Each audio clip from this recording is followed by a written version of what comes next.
mga kaparkoy, ang Nuvia Neo 5 5G. At sa video na to, isasalang natin to sa ating extreme gaming test na kung saan lalaroin natin itong 10 high demanding graphics game na to na kung saan isa-setup natin sa pinakasagad or pinaka-capable na settings na compatible itong device na to para makita natin yung pinaka-overall performance nito and makita at malaman din natin yung overall capability ng bagong-bagong Unisoc T9300 Ultimate chip. Kaya kung interesado kayo at napapaisip ko yung bumili ng phone na to at malaman kung ano yung overall performance niya, tara, pag-usapan natin. Okay, quick review lang tayo para aware yung lahat. Nagawan ko na nga pala ito ng full review pero para sa mga hindi pa nakakapanood, ito po yung whole specification niya para meron kayong basis bago natin gawin yung testing. Bale, yung chipset na ginamit dito is the new Unisoc T9300 Ultimate na base sa full review natin, tinalo ang Helio G200 Ultimate at mga Helio G99 chipsets out there na naghahari sa budget level segment. And meron na rin itong battery na 6,050 mAh battery capacity na malalaman din natin sa video na to kung makunat nga ba talaga. Then pagdating naman sa cooling system nito, ginamitan lang nila to ng vapor chamber. So malalaman natin lahat kung effective nga ba yan dito sa testing. So pagdating naman sa preparation na ginawa namin bago namin gawin yung mismong extreme gaming test, syempre dating gawin minax out namin yung kanyang battery to 100%. Sinetap namin sa 75% yung kanyang brightness and then 50% naman yung kanyang volume, which is magiging default setup natin sa lahat ng mga game. Gagamit din kami ng Wi-Fi connection dito as our internet source para sa magiging gaming test. And meron nga rin pala kami ditong thermometer or temperature meter para malaman natin yung overall temperature ng room kung meron ba magbabago. And currently, naglalaro ng 27 to 26 degrees Celsius yung whole temperature. And meron din kaming gagamitin ditong timer para matrack natin kung ilang oras na tayo naglalaro sa phone na to. And with that said, tara, pag-usapan at alamin natin yung mga naging performance neto dito sa 10 high demanding graphics game na to. At simulan natin sa mga bigating AAA game titles at dito tayo sa Where Winds Meet. Bale, pagdating dito, sinetap namin siya sa high FPS settings and that's it. Yan lang kasi pwede natin baguhin na settings dyan. And then, pagdating sa naging gameplay natin dito, decent naman yung nakuha natin. Yung pinaka-maximum na natala natin is 30 FPS pero nag-maintain tayo sa 27 to 30 FPS. May mga pagkakataon din na bumababa tayo ng 25, ng 23 FPS which is normal. At yeah, sa tingin ko, hindi ganun ka-okay yung capability ng ating Unisoc T9300 pagdating dito sa Where Winds Meet dahil nga medyo heavy to at alam naman natin yung pinaka-capability ng mga budget phone. Pero ganun pa man, okay pa rin naman yung naging performance niya, decent pa rin for me, playable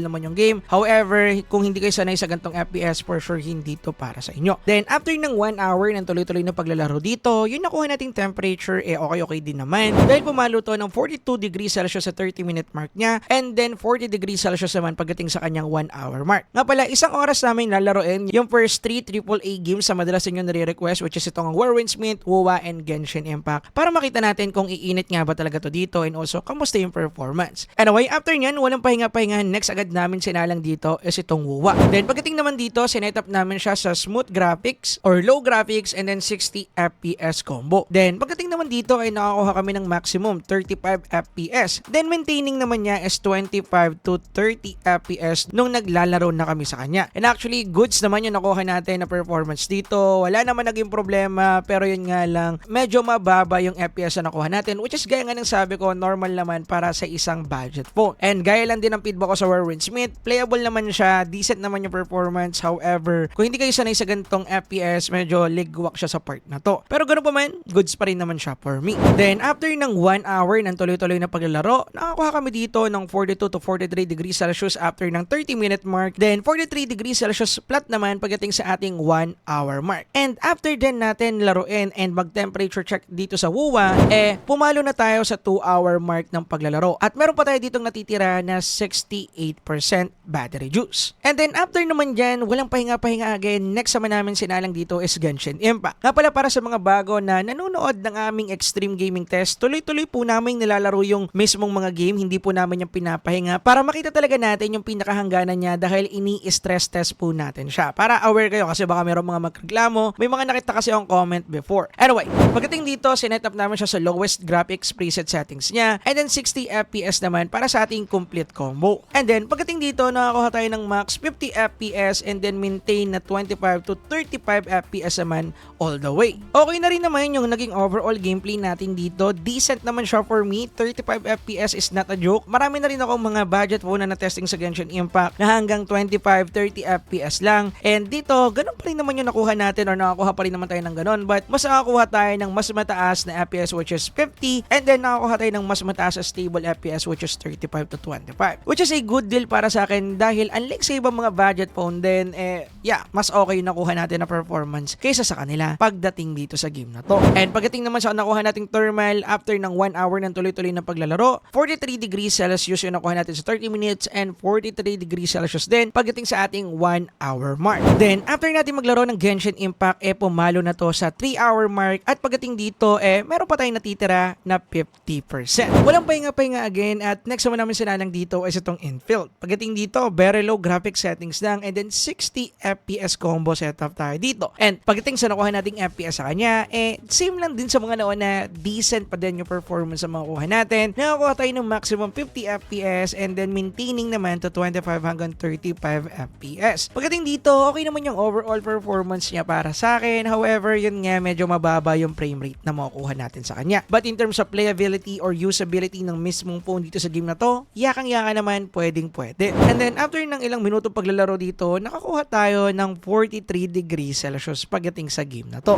And after din yan, sinalang na rin agad namin itong solo leveling. Pagdating naman dito, medyo sinetup namin siya sa pinakasagad na settings niya, which is very high graphics and then 60 FPS combo. Gusto ko lang linawin na nagkamali kami ng setup dito, pero okay naman yung nakuha namin performance. Nakakuha kami dito ng maximum 35 FPS and then nakakuha naman kami ng 25 to 30 FPS na maintaining FPS ito. So actually, mas tataas pa for sure yung FPS na makukuha natin dito if ever na ibababa pa natin siya sa pinaka-low. However, yun nga, hindi na namin nabago yung setup or settings dito. Pero kahit na ganun yung nangyari, okay naman yung kanyang performance. Decent naman, just I said. Playable naman yung game. However, yung mismong FPS dan talaga yung magiging problema dahil hindi ganong kataasan. But in terms of playability, nandun pa rin talaga itong phone na to. Pagdating naman sa temperature na nakuha natin dito, nakakuha tayo dito ng 42 to 43 degree Celsius. And then after natin maglaro ng solo leveling, pumalo na rin tayo sa 4-hour mark, which is meron pa tayo dito natitira na 32%.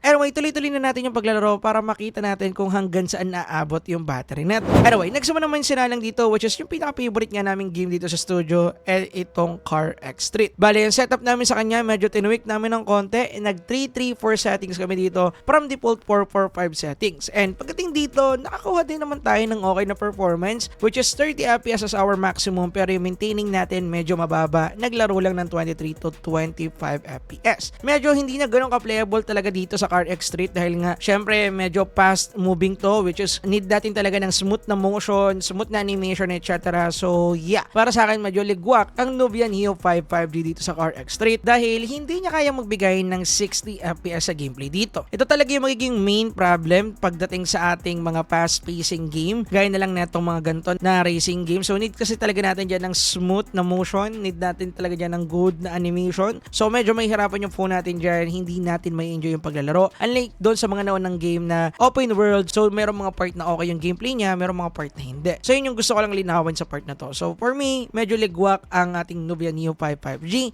dito sa Car X Street. Anyway, move on na tayo sa mga game na yan at ngayon pag-usapan naman natin yung performance niya pagdating sa mga shooting games. At una nating isalang itong Bloodstrike. Pagdating dito, sinetup natin siya sa mid graphics, extreme FPS, and then high resolution setup. Pagdating dito, nakakuha tayo ng maximum 60 FPS sa paglalaro natin. At nakakuha naman tayo ng maintaining 60 to 55 FPS sa tuloy-tuloy na paglalaro dito. Pinapakita lang dito na mas okay yung makukuha nating FPS pagdating sa mga game na kagaya ng Bloodstrike. So, yeah, magiging okay yung overall gaming experience natin pagdating sa mga shooting game for sure. Pinapakita lang dito kung gaano rin ka-optimize ang Bloodstrike kaya nakakuha tayo or na-hit natin makuha yung ating 60 FPS dito. At ito rin yung sinasabi ko kanina na at least kaya sana niya i-render yung 60 FPS sa mga high demanding graphics game. Mas magiging smooth yung performance, kitang-kita nyo naman sa video. Anyway, after ng ilang minutong paglalaro dito sa Bloodstrike, nakakuha tayo ng 42 degrees Celsius. And then after nyan, next naman namin sinalang is itong Garena Delta Force. And then dito, sinetup naman siya sa smooth graphics and then high FPS settings. Pagdating dito, nakakuha tayo ng maximum 40 FPS and then nakakuha naman tayo ng maintaining 35 to 40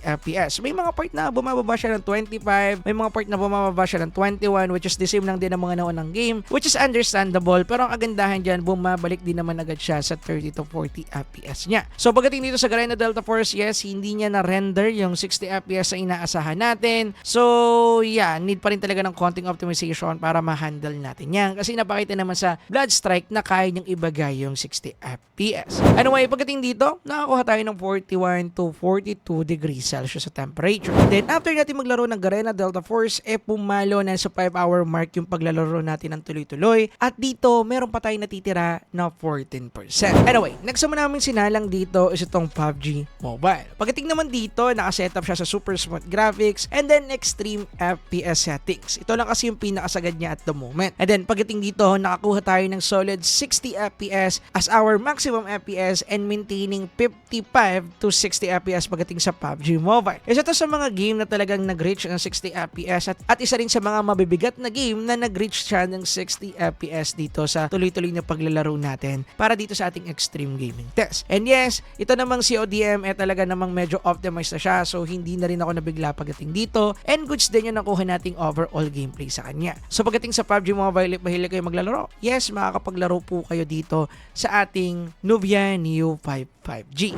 At nakakuha tayo dito ng 40 degrees Celsius after ng tuloy-tuloy na paglalaro sa kanya. Then next game, which is the last game din natin, is itong Crossfire Legend. Pagdating dito, high graphic settings and then ultra FPS. And then dito, kauna-unahan siyang game na nakapagtala ng 120 FPS sa ginawa nating whole testing dahil nakakuha tayo dito ng maximum 120 FPS sa kanya. Pero yung maintaining natin, naglalaro ng 100, naglalaro ng 110, 115 at minsan bumababa siya ng 80 FPS, which is understandable. At ang kagandahan dito, goods na goods naman yung gameplay natin dahil nga, 120, 100 plus FPS is talagang smooth yan. And gusto ko nga lang di palang linawin na hindi naman ganong kabigatan tong game na to. And pangalawa, optimize na itong ating Crossfire Legend dahil sa lahat siguro ng mga phone na testing ko dito, hindi ako binigo ng game na to. Kahit nasa isang budget phone, nakakuha pa rin tayo ng 120 FPS, which is nice. Anyway, after ng ilang minuto maglalaro sa kanya, ay meron tayo ditong nakuha na 40 degree Celsius. Then after ng 5 hours and 49 minutes, ay natapos na yung whole extreme gaming test natin and meron pa tayo ditong natitira na 3% battery juice. And ngayon, pag-usapan natin yung nabuo namin conclusion after namin gawan to ng extreme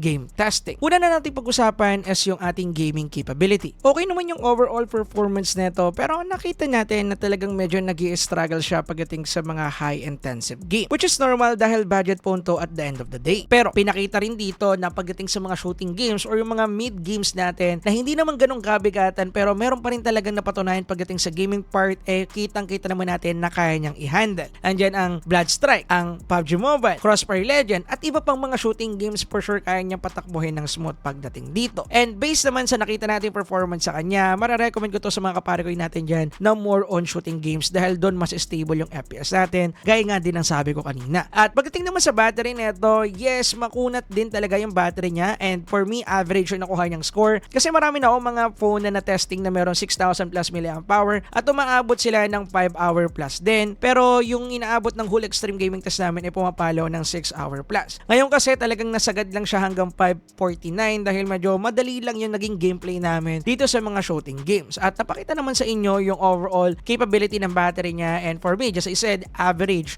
yung nakuha nating score dito. So in overall, yan yung overall conclusion ko sa kanya and para sa akin, just as I said, kung yung budget nga naman ninyo is under 10,000 pesos which is yung presyo nga nito is nasa 9,000 plus lang, wala na naman tayo kinakailangan pang ireklamo sa part na to. And pagdating nga pala sa raw performance ng Unisoc T9300, para sa akin, goods na goods yung naging performance niya para sa budget level segment. At masasabi ko ring tinalo niya na ang G200 Ultimate at saka lahat ng G99 series affiliated. Kitang-kita naman natin sa kanya. Kaya kung bibili kayo ng phone na merong Unisoc T9300 Ultimate, masasabi ko na okay na choice yan. Lalo na kung usapang gaming pagdating sa MOBA games and also shooting games. Anyway, dito ko natatapusin yung video. Comment down below if meron kayong suggestion and anything para mapag-usapan natin. Yun lang guys. Peace out.